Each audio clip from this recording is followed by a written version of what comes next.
You share with us a story. What is 2026 going to do for you, and what are you looking forward to in 2026? Okay, let's welcome our star leaders, Gina Tarantila. Lost and found. Yeah, Merry Christmas, good morning. So, yung story ko about Rayway, since 2018, so, naging super active ako noon. Nag-1 star, and then, parang nung una, ayaw ko rin. Sabi nga mahal. At the same time, nasa ibang company ako. So, sabi ko, I am fighting for my ranking din in other company. So, sabi ng apply ko, bayaran mo nga yung ranking-ranking mo dyan, magkano kinikita mo dyan. So, compare mo sa Rayway. Sabi ko, hindi. Kasi, tinutulungan ako, ganito, ganon. Sayang naman. So, si Uncle Boy, pinipilit ako, hindi ako pinigilan. Sabi, hayaan mo na yan. Dito, sabi ko, ikaw ha, sabi ko, pag naudlot yung ating hikitain doon, ikaw ang sisihin ko. Sabi niya, hindi, baka magsisi ka pa nga pag hindi ka sumunod. So, that time, sumunod ako with Miss Oakley. So, in how many months lang, nag-1 star na rin ako. So, sa nag-1 star ako, maya-maya na ako nag-approach na doon, papalit ng RW. Alam mo kung bakit? Nag-aantay yung patient fee na babayaran ko ng aking dentist at saka ng aking medtech. So sabi niya, ano ba yan? Lagi na lang patient. Hindi, kasi sabi ko, makakakulangin kami kasi ang dentist, super mahal. Super mahal yung mga gamit. So every time mag-input, please, hanapan mo ako ng RW, kailangan ko na, tatakbo na ako ng school. So, yun talaga, parang naisip ko na tama pala yung pagmungulit ni Uncle Boy sa akin na malaking naitulong hanggang sa nag-graduate sila, hanggang sa kumuha sila ng board exam. Si Rayway ang napuno ng mga pangangailangan namin. Hindi ako nahirapan. Na tuwing punta ko sa office, pag open ko na account ko, mayroon parang naman. Kaya tamang-tama lagi na mayroon pangangailangan. So, kaya yun ang sabi ni Sir Eric, lulubog lilitaw ako.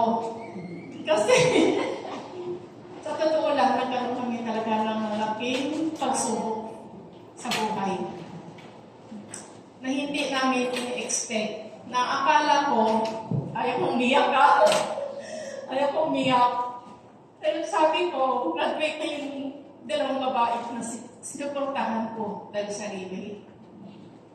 Pero nung time, kumukuha ng sabay-sabay nagkuha ng board exam si Medtech at si dentist.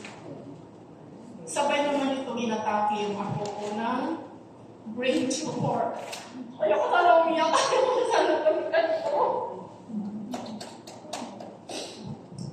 Kaya yung bigla ako napatigil. Pero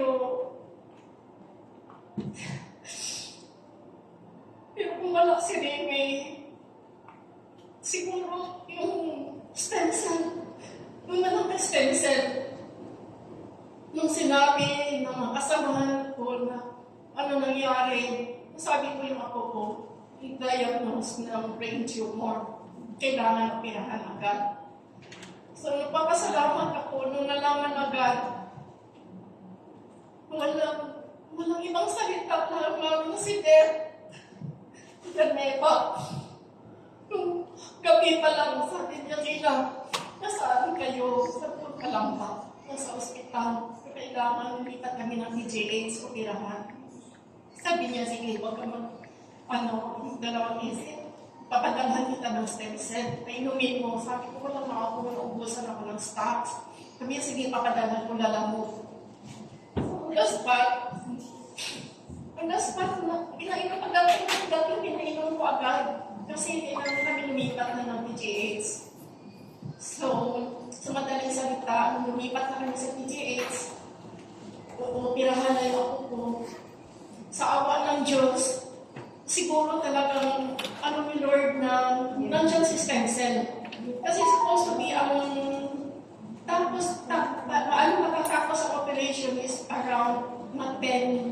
p.m. pa, 10 ng gabi.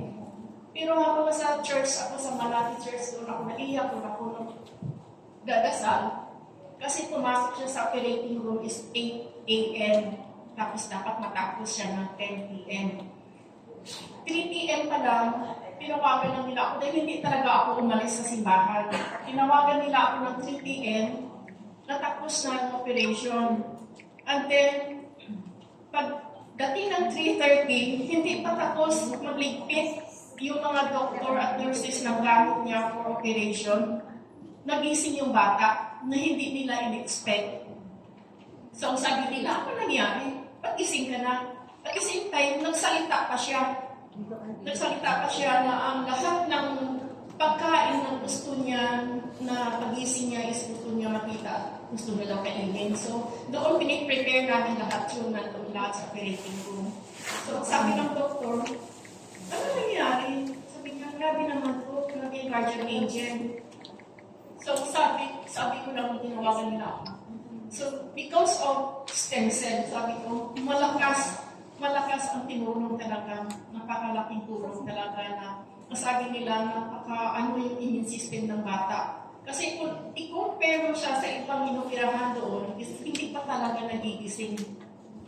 Hindi pa talaga siya nagising. So, pagising niya, nagsalita na siya konti, tapos pinatulog siya ulit ng doktor dahil baka may stress. Pero mga around 6 p.m. ulit, pilit pa rin siya nagising na sabi niya, kakain na daw siya, pero hindi pa rin pwede. So, ang ginawa na lang ng doktor, instead na sa recovery room kami ilalagay, diniretso na kami sa room na hindi na tinatagal. So, parang ang miracle talaga. So, ang sabi ko, walang ibang nagbigay ng miracle. Una-una si Pakagad din nandun ako sa simbahan. Pero, ang pangalawa doon na nagbigay sa kanya para lumakas is yung pure tear po talaga. Doon ko po talaga nasubok. Kahit marami na akong nasubok sa pure tear, pero mas doon ko nakikita kung paano kalakas si pure tear. Hanggang ngayon, kahit sabihin ko wala na kaming pera, nagpakunti-kunti pa rin ako ng bili kasi hindi ko namin afford talaga ang bumili ng Kung may magsabi sa akin ng ito, sa mga downlines ko na hindi naubos nila yung kanilang mga products, kumbaga sabihin nila, bigay ko na lang sa iyo ng ganitong amount. So doon ako nagpapasalamat. So kung wala ako sa Pure Cheer, wala ako sa Railway, sino tutulong sa amin? At kung paano, na hindi ko pinainom ng patulong ng Pure Cheer, ano na kaya ngayon? So sa awa ng Diyos, dahil last year sa July na diagnose at inoperahan agad-agad. So, kaya nandito ako ngayon dahil malaki ang papasalamat ko. Nung isang gabi lang po kami nakalabas sa hospital ulit sa PGH for her last chemotherapy. At saka, nag-MRI siya, nag-clear na po yung wala ako nakikita. Papasalamat. Kaya sabi ko, pabalik na po ulit ako at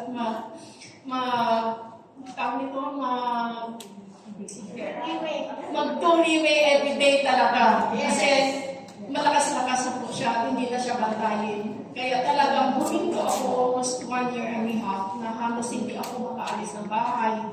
Doon lang ako nakatutok kasi parang, kumbaga, hindi mo matanggap na, kasi 9 years old siya na diagnosis, so 10 years old na po siya ngayon. So parang hindi mo matanggap na ganun, batang-bata ka, nagkaroon siya ng ganung case.